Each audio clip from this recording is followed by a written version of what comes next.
Hello everyone, welcome to the YouTube classes. बहुत बहुत स्वागत है आपका अपनी क्लास हिंदी व्याकरण में। चलिए आज हम अपना एक नया टॉपिक शुरू करेंगे, विराम चिन्ह।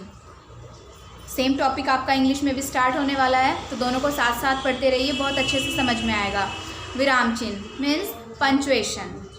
ठीक है, विराम चिन्ह क्या होते हैं? विराम का मतलब होता है रुकना। ठीक है, विराम का मतलब ही होता है रुकना, जहाँ अपनी बात कहते समय, बोलते समय या लिखते समय कुछ समय के लिए रुका जाता है। अपनी बात को बोलते लिखते समय हम कुछ समय के लिए रुकते हैं, वहाँ हम कुछ विशेष प्रकार के, विभिन्न प्रकार के विराम चिन्हों का प्रयोग करते हैं। लेकिन बात के कहने के अनुसार हम अलग अलग तरह के चिन्हों का प्रयोग करते हैं, जैसे कि कहाँ हमें पूर्ण विराम लगाना है, कहाँ हमें कॉमा लगाना है, कहाँ सेमीकोलन लगाना है। ठीक है, इनको हम डिटेल्स में एक एक करके समझेंगे। तो देखिए, आपका पहला है पूर्ण विराम। पूर्ण विराम का प्रयोग होता है रुकने की प्रक्रिया को व्यक्त करने वाले जो निशान है, मतलब जब आपकी जो बात है वो ख़त्म हो गई है, आपका एक वाक्य पूरा हो चुका है, उसके बाद हम लगाते हैं पूर्ण विराम। जब हमने अपनी एक बात ख़त्म कर दी, एक वाक्य ख़त्म कर दिया, जैसे राम विद्यालय जाता है, एक वाक्य ख़त्म हुआ तो हमने लगाया पूर्ण विराम। इंग्लिश में जैसे फुल स्टॉप लगाते हैं, वैसे ही हिंदी में पूर्ण विराम लगाते हैं। ठीक है, नेक्स्ट है प्रश्न सूचक चिन्ह, क्वेश्चन मार्क कहते हैं जिसको आप इंग्लिश में क्वेश्चन मार्क। जिस सेंटेंस में, जिस वाक्य में प्रश्न पूछा जाता है, ठीक है, जैसे कि वह कौन सी कक्षा में पढ़ता है, यहाँ लगाएंगे क्वेश्चन मार्क। वह कौन सी कक्षा में पढ़ता है, इसमें एक प्रश्न पूछा जा रहा है, तो जहाँ प्रश्न पूछा जाता है वहाँ होता है प्रश्न सूचक चिन्ह। ठीक है, नेक्स्ट होता है आपका विस्मय सूचक चिन्ह, जिसे आप इंटरजेक्शन भी कहते हैं। इंग्लिश में पढ़ाया मैंने आपको इंटरजेक्शन क्या होता है, जिसे आप इंटरजेक्शन भी कहते हैं, जो इस तरीके से लगता है। ठीक है, ऊपर पूर्ण विराम, उसके नीचे एक डॉट, ये कहलाता है आपका विस्मय सूचक चिन्ह। घृणा, हर्ष, शोक, क्रोध, इन सब चीज़ों को जो व्यक्त करते हैं, जो शब्द, उनके आगे लगाया जाता है ये। ठीक है, जैसे कि कोई सडनली फीलिंग आती है अचानक से, तब भी लगाया जाता है। कई बार ये वाक्य के अंत में भी लगता है। देखिए, जैसे यहाँ पर इस तरीके से लगा हुआ है, अरे वह कहाँ चला गया, यानी कि एकदम से सोचा जा रहा है, एकदम से कोई भाव आ रहा है मन में। ठीक है, मतलब शॉकिंग वाली फीलिंग्स आ गई कि अरे वह कहाँ चला गया। ठीक है, तो वहाँ पर लगाया विस्मय सूचक चिन्ह। वहाँ, वह प्रथम आया। हर्ष, खुशी हो रही है, जिसे कहते हैं ना वाव, वो वाला है ये हिंदी में वाह। ठीक है, वाह, वह प्रथम आया, तो उसके बाद विस्मय सूचक चिन्ह लगाया। कई बार पूरा वाक्य ही विस्मय आदि बोधक होता है, विस्मय पूर्ण होता है, तो वाक्य के अंत में भी लगाया जाता है। ऐसे वाक्य हम आगे पढ़ेंगे अभी।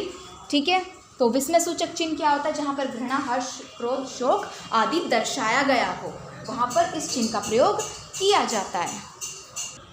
देखिए, नेक्स्ट है आपका अर्धविराम, सेमीकोलन कहते हैं जिसे। सेमीकोलन कैसे लिखते हैं? ऊपर एक डॉट लगेगा और नीचे एक कॉमा लगता है। ठीक है, उसको कहा जाता है सेमीकोलन। अर्धविराम पूर्ण विराम की तुलना में कुछ कम अवधि के लिए रुकते हैं।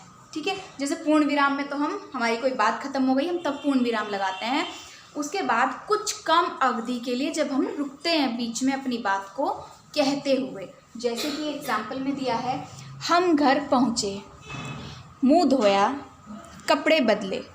ठीक है, बात को कहते समय हम कुछ समय के लिए रुके हैं, हमने रुककर अपनी बात बोली है, तो वहाँ पर यूज होगा सेमीकोलन। ठीक है, मीन्स ऊपर एक डॉट लगता है और नीचे कॉमा लगता है। वह विद्यालय नहीं आया, वह विद्यालय नहीं आया क्योंकि वह बीमार है।